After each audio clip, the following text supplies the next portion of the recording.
మనతో పాటు సామ హేమ గారు కూడా ఉన్నారు. ఎవరైతే సీతాఫల్ మండి మాజీ కార్పొరేటర్ ఉన్నారో బీఆర్ఎస్ పార్టీ, ఒకసారి మాట్లాడించే ప్రయత్నం చేద్దాం. అక్క నమస్తే. నమస్తే అండి. ఏర్పాట్లు ఎట్లా ఉన్నాయి, ఎలా జరుగుతున్నాయి? మాకైతే బాగానే ఉన్నాయి. మేమైతే డైరెక్ట్ దర్శనం చేసుకున్నాం. మాకు కాదు, అసలు యాక్చువల్గా అడగాల్సింది భక్తులకి ఎట్లా ఏర్పాట్లు చేశారో ఏంటిదని చెప్పేసి. సో కొంతమంది అయితే ఓకే టైంకి మేము వెళ్ళగలుగుతున్నాం అంటున్నారు, కానీ కొద్దిగా విఐపి మూమెంట్ ఉన్నప్పుడు కొద్దిగా డిస్టర్బెన్స్ అంటే ఆగుతున్నారు అన్నారు.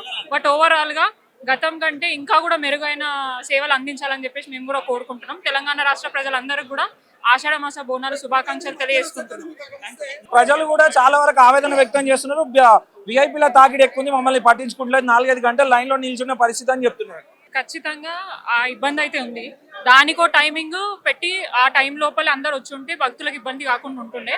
బట్ ఇక విఐపి అన్నాక మీకు తెలుసు చాలా ప్రోగ్రామ్స్ ఉంటాయి కాబట్టి ఆ ప్రోగ్రామ్స్ చూసుకుంటే రావడానికి కొద్దిగా టైం అటు ఇటు అవుతుంది. సో ఇబ్బంది కాకుండా అయితే భక్తులకు అన్ని విధాలుగా సౌకర్యాలు కల్పించాలని కోరుకుంటున్నాం. ఫైనల్ గా ప్రభుత్వం తరపున ఎటువంటి ఏర్పాట్లు ఉన్నాయి సాధారణ భక్తులకు కానీ విఐపీలకు కానీ? అంటే భక్తులు అయితే ఓకే మంచిగానే ఉన్నాయని చెప్తున్నారు. బట్ ఇంకా కొద్దిగా ఇబ్బంది అవుతుంది, లేట్ అవుతుంది దర్శనం అని చెప్పేసి అంటున్నారు. సో ఓవరాల్ గా అయితే అందరు మాత్రం కేసీఆర్ గవర్నమెంటే కోరుకుంటున్నారు. సో ఆ గవర్నమెంట్ వస్తే మంచిగా ఉందని, మంచి అరేంజ్మెంట్స్ కానీ అన్ని విధాలు కూడా మంచిగా ఉంటుందని చెప్పి కోరుకుంటున్నారు. కానీ ఇప్పుడు కూడా మీరు చూసుకుంటే కేటీఆర్ గారు వస్తే కేసీఆర్ రావాలని కోరుకుంటున్నారు.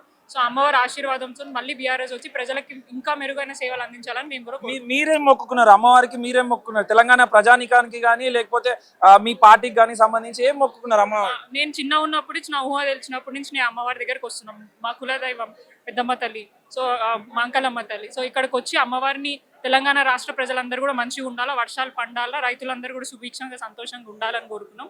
అట్లాగే ఎవ్రీ ఇయర్ ఎట్లయితే కోరుకుంటున్న ప్రజల గురించి ఈసారి కూడా కోరుకున్నాం. అండ్ మా కేసీఆర్ గారు ఆరోగ్యంగా ఉండి వారు మళ్ళీ తెలంగాణ రాష్ట్రాన్ని ఇంకా ఇంకా వచ్చే సంవత్సరాలు పరిపాలించి తెలంగాణ ప్రజలు మంచిగా చూసుకోవాలని కోరుకుంటున్నాం.